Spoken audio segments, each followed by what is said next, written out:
711 711 7-Eleven or 711. Tidak kira bagaimana anda menyebutnya, kerana ia ialah saluran bernama radio di MyTV bermula 4 November. Kami bawakan kepada anda dunia berita, informasi, bual bicara, lintas langsung, program interaktif yang bermutu tinggi, lagi menarik.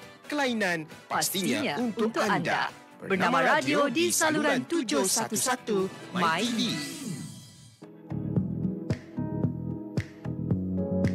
Ya, kembali dimensi hari waktu ini 2.30 minit petang kita nak berbicara soal program Waspada. Jadi awal tadi pun saya dah kongsikan waspada untuk episod ataupun minggu ini kita nak berbincang soal vape dan juga dadah ancaman remaja. Adakah betul atau sebaliknya? Adakah semakin meruncing atau sebaliknya juga? Jadi kita bawakan tetamu di studio iaitu Kapten Haji Muhammad Sufi Haji Ahmad Al-Qasasi, AJK Jawatan Kuasa Tetap Pencegahan Jenayah dan Pemulihan berkaitan dadah dari Yayasan Pencegahan Jenayah Malaysia MCPF. Assalamualaikum tuan. Waalaikumsalam warahmatullahi taala wabarakatuh. Wah, suara kapten ni. Okey, sihat tuan ya? Alhamdulillah, syukur kepada Allah Subhanahu Wa Taala. Alhamdulillah, sihat tuan, sihatlah juga kami dan juga pendengar semua. Baik, kita nak berbicara soal vape dan juga dadah ancaman remaja. Sebelum kita go ataupun pergi lebih mendalam lagi berkenaan dengan isu ini, bagaimana tuan melihat vape dan juga dadah dalam kalangan remaja hari ini? Adakah keadaannya semakin berkurangan ataupun sebenarnya semakin meruncing dalam kalangan remaja tuan? Terima kasih saudara DJ Arif. Pertama kali saya mengucapkan syukur kepada Allah Subhanahu Wa Taala dengan izinnya saya dapat berada di bernama radio ini. Yeah. Indah dan menarik tempat ini. Dan selawat dan salam ke atas Rasulullah sallallahu alaihi wasallam. Allahumma salli ala sayyidina Muhammad wa ala ali Muhammad. Terima kasih kepada pihak bernama radio yang bersetuju untuk mengundang saya ke studio pada tengah hari ini. Vape adalah sesuatu yang baharu. Dia bukanlah seperti rokok yang telah berada dan dikenali oleh datuk bapa-bapa kita. Dia baharu. Jadi secara sejarahnya vape ini dicipta pada tahun 2003 oleh seorang pengusaha daripada negeri China. Yeah. Atas alasan untuk menjadi alternatif kepada rokok. Maksudnya dengan menghisap vape, penghisap rokok tegar ini barangkali boleh melepaskan dirinya daripada cengkaman rokok. Tetapi apa yang berlaku adalah sebaliknya. Daripada 3 tahun yang pertama itu, selepas dilancarkan, dia telah mendapat sambutan sangat hebat. Pada 2006, maka masa ataupun the mass masyarakat di dunia, sedunia menerima vape ini sebagai satu perkara baharu. Jadi generasi yang semasa itu, tahun 2007, 2008 yang mungkin masa itu berumur 10 tahun dan sebagainya telah mengenali vape ini. Yeah. Yang menjadi kerisauannya ialah vape ini telah membawa kepada satu arus yang negatif. Di mana di Amerika sendiri pun, seperti yang saya sebut tadi, pada tahun 2007, pemerintah Amerika telah melihat bahawa remaja-remajanya sangat menggemari vape ini. Dan jualan daripada vape ini sentiasa meningkat tahun ke tahun. Di sana? Di sana. Okay. Jadi CDC, Center for Disease and Center for Disease and Prevention telah membuat kajian. Yeah.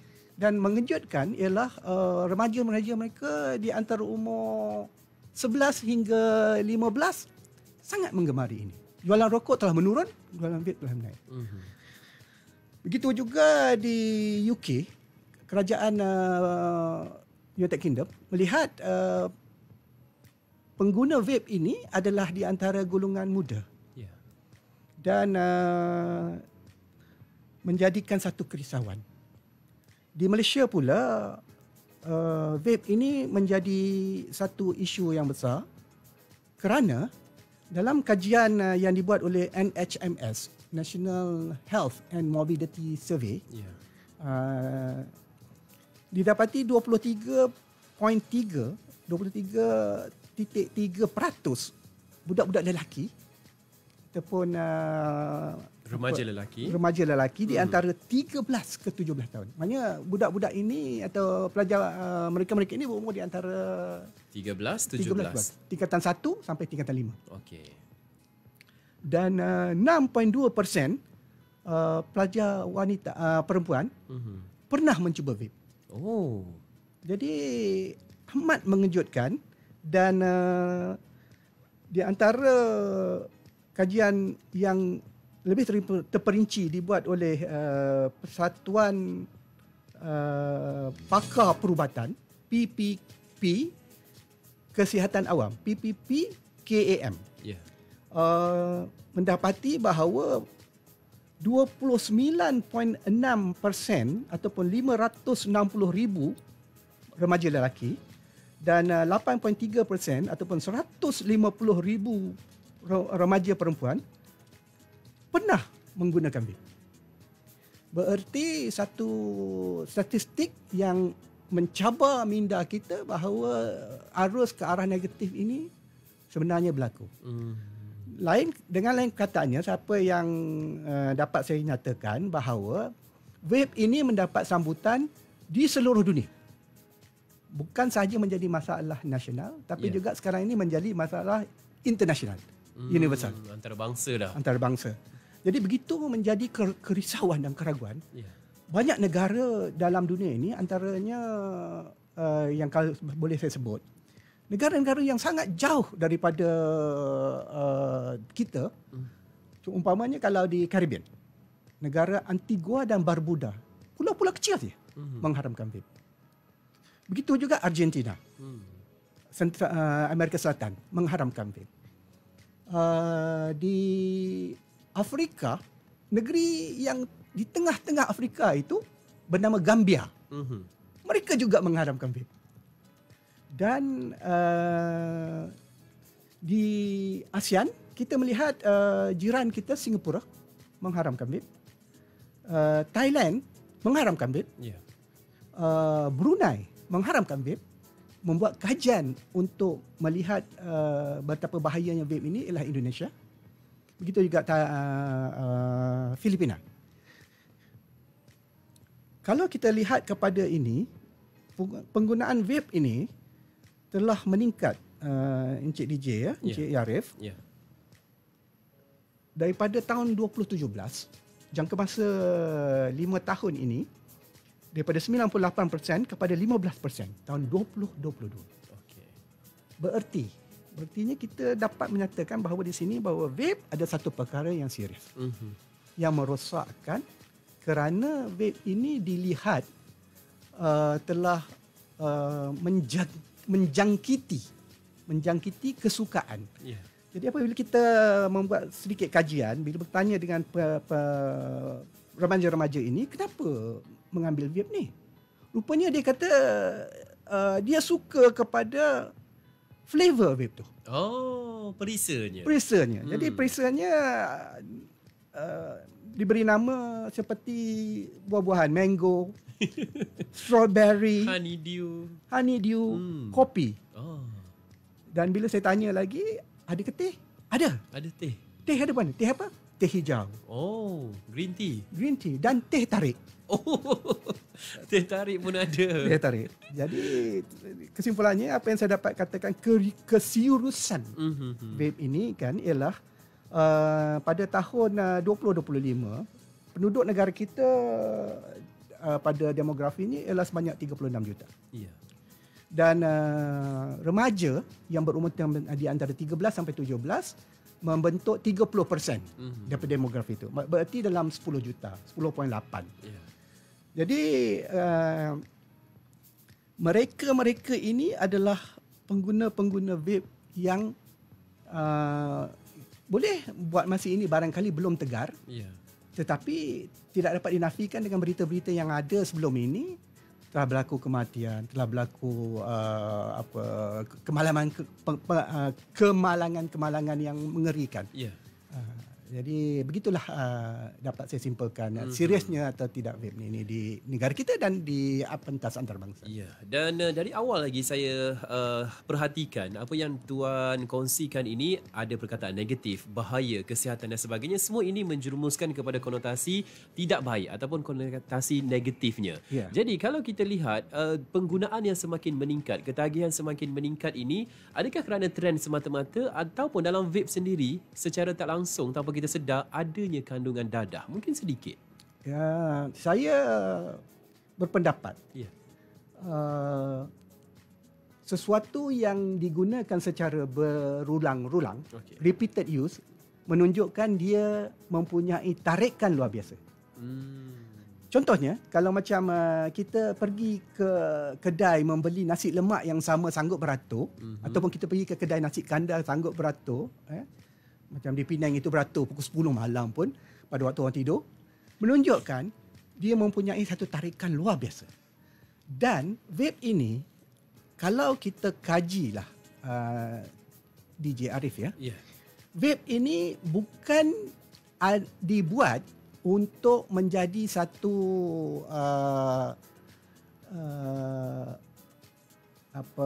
sesuatu yang digunakan untuk satu kepuasan, melainkan dia membawa kepada ketagihan. Okey. Dan vape ini pula dia dibentuk sedemikian rupa dengan menggunakan teknologi terkini. Jadi ada cartridge, ada device, Ya. ataupun Pot dia tu. pot dengan peranti Okey. dengan harga yang murah. Jadi remaja yang barangkali pergi ke sekolah dengan diberi belanja sekolah oleh ibu bapa RM5 sehari misalnya, menyimpan wang ini selama seminggu, 2 minggu, maka boleh membeli peranti dan vape ini dengan harga RM70 saja. Ya. Dan device ini pula yang maksud saya dia punya flavor tu. Ya. Flavor itu boleh digunakan kalau dengan modal RM35 sebanyak 14,000 puff Wow. hembusan. Jadi berbanding kalau membeli rokok yang mungkin berharga RM50, dalam ada 20 batang, Ya. maknanya 20 kali guna habis. Habis. Ini boleh pakai 14,000 puff. Oh. Kalau RM35, kalau tak cukup duit lagi, pelajar-pelajar ini atau remaja-remaja ini boleh menggunakannya dengan flavor yang murah sikit dengan harga RM20. Jadi boleh menggunakan 2,000 puff. Jadi kenapa vape ini amat digemari pada kajian saya dan dikuatkan dengan kajian-kajian saintifik, menunjukkan ada ketagihan. Ya. Berarti kalau ada ketagihan, perkara ini membawa kepada persepsi ataupun conclusion yang ada elemen-elemen negatif dalam vape ini sendiri. Campuran flavor dia itu sendiri. Campuran flavor itu secara saintifiknya, Ya. kalau boleh dibuat dan tahu dibuat, sebab dunia tanpa sebadan sekarang ni boleh belajar saja melalui handphone kan. Ya. Maka dia akan menjadikan beberapa senario. Ya. Sepertinya kalau macam kehidupan remaja itu terdedah kepada kalau keluarga yang porak-peranda. Mungkin dia kalau perempuan misalnya dia susah hati tengok ibu bapa bergaduh semuanya. Ambil vape ni. Hilang stres. Hilang stres. Ataupun kalau remaja-remaja yang terpaksa bekerja, maksud saya di kawasan-kawasan lembah anda, untuk membantu ibu bapa, mungkin dia mengambil vape ini untuk memberikan tenaga. Penat. Jadi boleh bekerja berterusan. Jadi niat yang baik itu dibawa dengan ataupun diaplikasikan kepada penggunaan vape ini sendiri, sebenarnya meneutralisekan, membantu ibu bapa satu perkara yang baik. Ya. Tapi menggunakan vape adalah perkara yang tidak baik. Ya. Kita lock yang tidak baik itu sebab kesannya tidak baik. Ya. Okey. Baik, saya suka juga bila tuan menyentuh soal sekolah tadi. Di Ya. sekolah pun ada dijual, ada juga pelajar-pelajar yang bawa ke sekolah, jual dekat kawan-kawan dan sebagainya. Betul. Itu di sekolah juga berkait dengan undang-undang. Kalau di luar juga memang dijual secara terbuka. Ya. Malah di premis perniagaan pun 2-3 lot semua jual vape kan. Betul. Di pasar malam dan uptown dan sebagainya. Betul. Jadi kenapa situasi ini kita dah tahu keadaan kesihatannya tidaklah baik ataupun lebih negatif? Adakah tuan melihat kepada undang-undang kita yang tidak seperti Singapura ataupun tidak seperti Indonesia dan juga Filipina ke arah untuk pengharaman masih lagi longgar? Pada saya, undang-undang kita telah dibuat, telah digubal dengan baiknya. Ya. Tetapi terdapat kelemahan. Pada tahun 2024, sekitar Mac 2024, telah diadakan satu simposium sains kepulihan Ya. yang tuan rumahkan, dihostkan oleh AADK. Dan saya hadir Ya. di Sunway Putra Hotel, Kuala Lumpur, dan menyampaikan hujah kuat sebab saya juga dalam AADK sebagai naib pengurusi ahli lembaga pelawat. Dan saya juga adalah timbalan presiden kepada Majlis Lembaga Pelawat AADK Malaysia. Jadi di dua kapasiti ini, saya telah menyatakan bahawa vape ini perlu diharamkan sepenuhnya. Seperti mana yang dilakukan macam saya sebut tadi oleh Singapura kan pada dua hari yang sudah, 2 Jun, kerajaan United Kingdom telah mengharamkan vape. Tetapi apabila dibuat pindaan kepada rang undang-undang 852 dan dikuatkuasakan pada 1 Oktober 2024, kita mendapati undang-undang itu menyatakan bahawa vape tidak boleh dijual ataupun digunakan oleh orang berumur 18 tahun ke bawah. Okey. Jadi undang-undang itu telah wujud, iaitu Akta 852. Akta Produk Merokok Mengawal Kesihatan Demi Kesihatan Awam. Okey. 2024 itu 852. Tetapi kenapa kita tidak menegaskan? Di sini saya dalam kapasiti AJK tetap kepada Jawatankuasa Pemulihan Dadah dan Pencegahan Jenayah, MCPF, menegaskan bahawa kami advocate. Kami memang menentang sepenuhnya penggunaan vape di Malaysia. Dan saya merayulah kepada kerajaan supaya Undang-Undang 852 ini dipinda sekali lagi untuk meletakkan semua rakyat tidak boleh membeli vape. Sebab macam yang Tuan DJ sebut tadi, saya sering dijemput untuk memberikan ceramah-ceramah. Jadi saya biasa pergi ke sekolah-sekolah di taman-taman ini. Jadi sekolah yang besar-besar ni kadang-kadang pelajarnya sampai 4,000 orang. Saya pernah beri ceramah kepada 1,000 pelajar pada satu masa dan satu dewan yang penuh. Okey. Dan saya bercakap mengenai vape. Maka selepas daripada waktu sekolah, menyeberangi jalan adalah kedai-kedai yang menjual vape. Dan pelajar-pelajar yang tadi saya lihat dalam ceramah saya, sekarang berada di kedai-kedai vape. Beli vape. Jadi, kenapa itu berlaku? Kerana undang-undang tidak begitu ketat, longgar. Jadi macam disebutkan tadi, negara Singapura misalnya, tidak membenarkan sama sekali. Negara Thailand tidak membenarkan sama sekali. Dan UK, United Kingdom, telah meletakkan undang-undang sesiapa sahaja yang dijumpai menggunakan vape, mengisap vape ataupun menyimpan vape akan didenda on the spot, di mana dia didapati, dengan £200 immediately dan seizure immediately. Jadi maknanya dia akan dirampas semua itu. Jadi kalau kita dapat menguatkuasakan undang-undang 852 ini, Akta 852 ini sepenuhnya, maka saya percaya insya-Allah kita akan dapat mengurangi kadar penggunaan vape yang membawa kepada ketagihan tadi secara drastik. InsyaAllah kita ke arah matlamat yang sama sebenarnya tuan. Ya.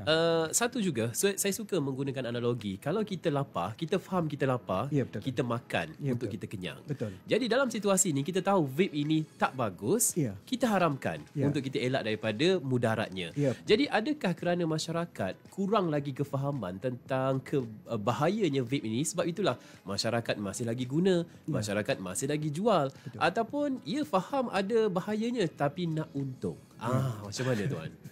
Ini satu soalan yang sangat menarik. Kita faham bahawa seperti yang saya sebut tadi, pada tahun 2003 apabila mula-mula vape ini dicipta, Ya. hujahnya ialah vape ini dapat menggantikan rokok. Rokok. Jadi berpusu-pusulah orang pergi ke kedai-kedai vape untuk melihat apa vape tu. Jadi dalam mereka melihat itu, tertarik membelinya. Apa yang kita tidak nampak di sini ialah aplikasi vape ini adalah untuk mencipta ketagihan. Ya. Kerana mereka yang berniaga sudah tentu untuk menjual barangannya. Jadi, kalau barangan tidak dapat dijual, tak gunalah pelanggan datang berpusu-pusu. Ya. Jadi berlakulah satu manipulasi secara halus yang telah dilakukan oleh penjual-penjual yang tak bertanggungjawab ini. Yang keduanya pula, vape ini dilihat pula sebagai satu penyagaan alternatif kepada peniaga-peniaga. Mengatakan, sama juga macam jual goreng pisang, bolehlah jual vape pula. Dan berlaku dia boleh berjual secara, sebab tidak ada regulasi yang ketat. Mana vape boleh dijual di pasar malam, boleh jual tepi jalan, boleh jual barangkali tepi hutan, ataupun di rumah kosong, tidak memerlukan lesen. Betul. Selisih bahu pun boleh jual. Boleh jual, kan? Dan ada sindiket pula lah yang mengambil kesempatan di atas kelemahan ini. Begitu juga kita melihat vape ini menjadi satu keraguan atau hindrance kepada jarak umur. Kalau kita buat kajian DJ Arif ya, di mana mereka-mereka yang berumur 70-an akan enggan menggunakan vape. Dia ada perokok tegar, tapi dia tidak mahu menggunakan vape. Kepada dia rokok itu adalah rokok dan vape bukan rokok. Dia nak yang sejati dan ori. Begitu juga pada mereka-mereka yang berumur 60-an. Ya. Mereka tidak melihat vape sebagai alternatif kepada rokok. Baik tuan. Tuan, secara ringkasnya yang terakhir mungkin nasihatlah kepada untuk undang-undang satu, mungkin untuk ibu bapa juga dan untuk remaja khususnya, ketiga-tiga ini perlu untuk kita sepadukan kesedaran dan juga kefahaman supaya kurangkan daripada pengurangan inilah perlahan-lahan kita ke arah pengharaman. Silakan tuan. Begini, saya sebagai seorang Islam, saya suka untuk memetik ayat Quran Al-Baqarah ayat 195. Di mana saya memberikan mafhumnya lah ataupun lebih kurang maksudnya lah. Di mana Allah Ta'ala telah berfirman, Bismillahirrahmanirrahim, wa anfiqu wa la tulqu bi'aidikum ila tahluqah. Muttafaqun alaih, sampai habis ayat. Mengatakan di situ bahawa Allah Ta'ala kata berinfaklah, gunakan harta kamu untuk kejayaan Allah, dan ini yang penting wala tulqu biaidikum ila tahluqah, dan jangan kamu meletakkan dengan sengaja dirimu dalam kebinasaan. Kita tahu kita tak boleh makan pasir. Pasal apa kita makan pasir? Kita tahu kita tidak boleh minum racun. Kenapa kita nak minum racun? Sembelitlah makan pasir. Jadi kita tahu kan mudaratnya dah mudaratnya. Kita tidak boleh minum air laut. Macam kita di nelayan di laut. Wal haus. Tak payah bawa mineral water, minum air laut je, air banyak. Tak boleh, terhidrat. Jadi kita tak boleh meletakkan diri itu. Dan sekarang ini, setelah kajian yang dibuat, terutamanya oleh badan-badan yang terkemuka dalam dunia, diperkuatkan seperti yang saya sebut tadi oleh CDC misalnya, CDP, Center of Disease and Prevention di US, NHI, National Health Institute of UK, menunjukkan bahawa vape ini membawa kemudaratan. Sangat kurang kepada kebaikannya. Jadi kalau kita buat pertimbangan, kalau ada 10 perkara, maknanya 9 membawa kepada 9 isu vape ini adalah keburukan dan 1 sahaja yang membawa kepada kebaikan. Jadi bersandarkan kepada surah Al-Baqarah ayat 195, wala tulku biaidikum ila tahlukah. Jangan bawa diri kita kepada kebinasaan. Dan begitu juga dalam kaedah Islam, kita ada maqasid syariah. 5 perkara yang mesti kita jaga, iaitu menjaga akal, menjaga harta benda, menjaga agama, menjaga darah dan menjaga keturunan. Dalam menjaga akal, kita tidak boleh menghilangkan akal kita. Jadi kalau kita mengambil vape yang ada ketagihan di dalam itu dan ada elemen-elemen yang diletakkan isu dadah misalnya sebagai oleh sindiket-sindiket yang tidak bertanggungjawab, maka itu kita telah menghilangkan akal. Tak waraslah kita. Kita tak waras. Ya, bila kita tak waras, kita tidak boleh lagi dipertanggungjawabkan. Orang gila mana boleh didakwa dia mahkamah. Orang gila tidak boleh semayang. Tak boleh kahwin. Tak boleh kahwin. Tidak berakal namanya. Baik, apa pun terima kasih kita nak ucapkan kepada Kapten Haji Muhammad Sufi Haji Ahmad Al-Qasasi, AJK Jawatankuasa Tetap Pencegahan Jenayah dan juga Pemulihan Berkaitan Dadah dari Yayasan Pencegahan Jenayah Malaysia MCPF, iaitu Kapten Haji Muhammad Sufi Haji Ahmad Al-Qasasi. Terima kasih Tuan. InsyaAllah kita akan datang lagi, kita kupas lebih mendalam. Kita dah bincang berkaitan kesedaran dan juga undang-undang. Mungkin selepas ini penguatkuasaannya bagaimana. Okey, dan kepada anda terus bersama kami di Bernama Radio untuk anda.